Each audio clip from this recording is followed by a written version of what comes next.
పాపం పోవాలంటే, రక్షణ కావాలంటే, పరలోకం కావాలంటే చాలా చక్కని పాటలు పాడి దేవుడి నామాన్ని మహిమపరిచారు. అలాగే పిట్లవానిపల్లి గ్రామస్తులకు పిట్లపాలెం గ్రామస్తులకు ప్రభువైన యేసుక్రీస్తు పేరట శుభములు పలుకుతున్నాం. దేవునికి స్తోత్రం.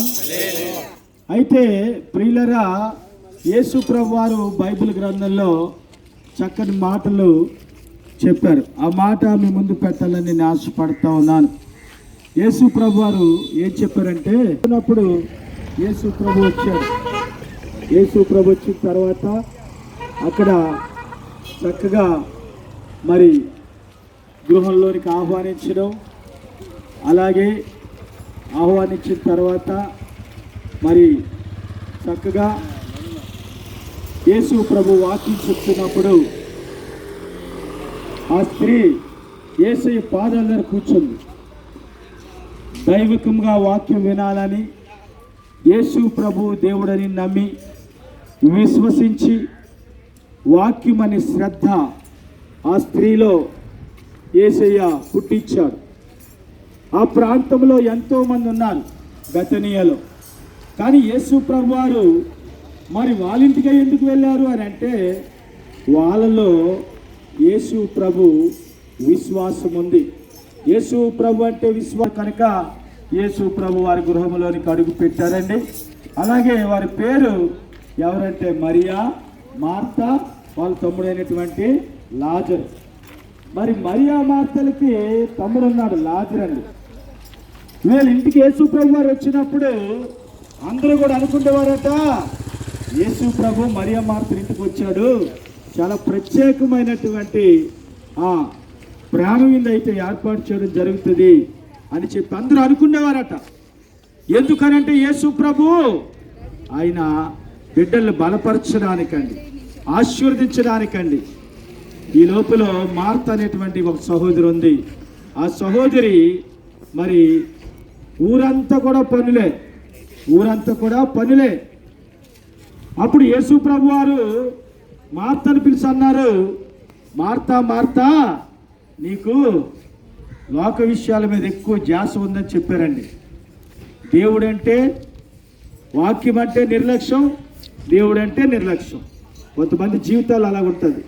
ఈరోజు యేసు ప్రభు నీ ఇంటికి వచ్చాడు, యేసు ప్రభు నీ గడప దగ్గరికి వచ్చాడు, నీ షాపు దగ్గరికి వచ్చాడు. యేసయ్య నిన్ను ప్రేమిస్తూ ఉన్నాడు కనుక యేసయ్యని నువ్వు ప్రేమించినట్లయితే, యేసు ప్రభు నువ్వు ప్రేమించినట్లయితే, నీ హృదయంలోనికి ఆహ్వానించినట్లయితే, ఇక్కడ దేవుని మందిరం ఉంది. స్వామిలు పాస్టర్ గారు, నీకే అవసరం వచ్చినా కూడా నా పక్కనున్నారు దైవజనులు, వారి దగ్గరికి వెళ్ళినట్లయితే మీ బాధలు, మీ కష్టాలు, మీకున్నటువంటి బలహీనతలు ఏది చెప్పినా వారు ప్రార్థన చేస్తారు. ప్రియులరా, దేవుడు పిలుచుకున్నటువంటి దాసులు కనుక ఈ ప్రాంతంలోనే పుట్టి, ఈ ప్రాంతంలోనే పెరిగి, ఈ ప్రాంతంలోనే దేవుని యొక్క సేవ చేస్తున్నటువంటి దైవజనులు, దేవుడు ఏర్పాటు చేసుకున్నటువంటి వారు కనుక మరి మీ ప్రయాస ప్రతి విధముగా కూడా చాలామంది కష్టపడుతూ ఉంటారు. తెల్లవారుసరికి పాలు ప్యాకెట్కి డబ్బులు ఉండవు, ఎంతో బాధపడుతూ ఉంటారు. ఏంటి నేను ఎంత కష్టపడినా ఒక్క రూపాయి కూడా మిగలటం లేదని బాధపడుతూ ఉంటారు చాలామంది. ప్రియమైన సహోదరి సహోదరుడా, నువ్వు కష్టపడుతూ ఉన్నావు, కానీ నువ్వు బాధపడుతూ ఉన్నావు. ఆ బాధ పోవాలంటే యేసే దగ్గరికి రా. నీకు నెమ్మది కావాలంటే యేసే దగ్గరికి రా. నీకు సమాధానం కావాలంటే యేసే దగ్గరికి రా. ఆయన అంటున్నాడు, ఇదే అనుకూల సమయం, ఇదే రక్షణ దినం అని చెప్పి మార్తకు చెప్పాడు. నీకు అనేకమైన పనులు ఎక్కువ పెట్టుకున్నావమ్మా, అవన్నీ పక్కన పెట్టి నువ్వు కూడా మరి ఎంత శ్రద్ధగా వాక్యం వింటుందో అలాగే నువ్వు కూడా వాక్యం వింటే మంచిదమ్మా అని చెప్పి యేసు ప్రభు వారు చక్కని మాటలు చెప్పారు. అయితే దేవుని యందు విధేయత కలిగినటువంటి వారు, దేవుని యందు విశ్వాసం వచ్చినటువంటి వారు, దేవుని యందు నమ్మకం వచ్చినటువంటి వారు, వారు ఎప్పుడు కూడా యేసు ప్రభు అంటే వినలేని కనలేని సింహము పిల్లలైనా లేమి గలవై ఆకలిగా ఉంటాయేమో గాని యెహోవాని నమ్ముకున్న వారికి ఏ మేలు కొదువై ఉండదు. హల్లెలూయా, హల్లెలూయా. అంత గొప్ప దేవుడండి యేసయ్య. మేము ఆ యొక్క దీవెన అనుభవించాం, ఆ ఆశీర్వాదాన్ని మేము పొందుకున్నాము కనుక ఈరోజు మీ దగ్గరికి వచ్చి మీ ప్రాంతానికి వచ్చి మేము చెప్పగలుగుతున్నామంటే దానికి కలిగిన కారణం ఏంటంటే ఆయన ఇచ్చిన రక్షణ చాలా గొప్పది. ఆ రక్షణలో మేము ఉన్నాం, ఆ భాగ్యాన్ని మేము పొందుకున్నాం. కానీ ఒకరోజు మేము చనిపోతే పరలోకానికి వెళ్తామంటే కొంతమంది హేళనగా నవ్వుతారు ప్రియులరా. కానీ మా మాటలు కాదు, మార్కు సువార్త బైబిల్ గ్రంథములో, పరిశుద్ధ గ్రంథములో 16:16 చెప్తుంది ఏమనంటే, నమ్మి రక్షణ పొందిన వాడు రక్షింపబడును, నమ్మని వాడికి శిక్ష విధింపబడును. అక్కడ నరకములో అగ్ని ఆరదు, పురుగు చావదు. ఒక మనిషి చనిపోయిన తర్వాత ఆ మనిషి ఎక్కడికి పోతున్నాడు తెలియదు ప్రియులరా. ఈరోజు నువ్వు చావక ముందే నిజ దేవుణ్ణి తెలుసుకో, రక్షణ పొందుకో.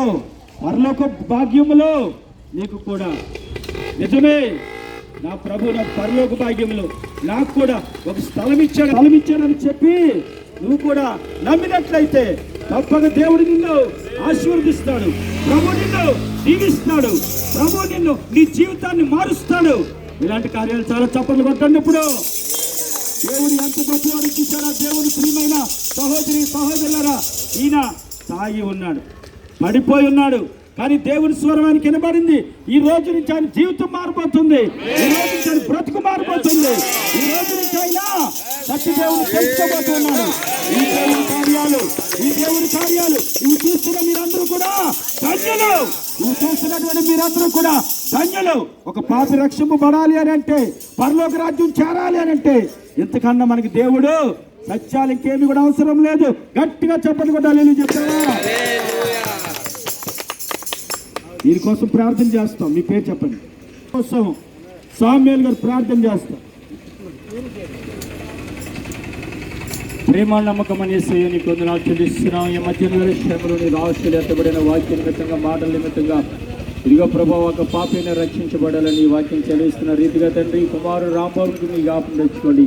ఆ బిడ్డను పట్టుకొని పీడిస్తున్న ప్రతి దుష్టుని యొక్క బలహీనతలన్నీ యేసు నామములో రక్షించండి. యేసే రక్షకుడు, యేసు నిజమైన దేవుడు. మన రాంబాబుకి మీరు మాట్లాడి తనలో ఉన్న ప్రతి దురాత్మలన్నీ యేసు నామములో తనను తన భార్యని బిడ్డలు కూడా రక్షించండి. తన బానిసత్వం విడిపించండి, తాగులోంచి విడిపించండి, పాపలోంచి విడిపించండి. పాపులకు రక్షకుడని యేసయ్య బిడ్డలతో మీరు మాట్లాడి దర్శించమని యేసు నామములో తండ్రి. దేని స్తోత్రం. హల్లెలూయా.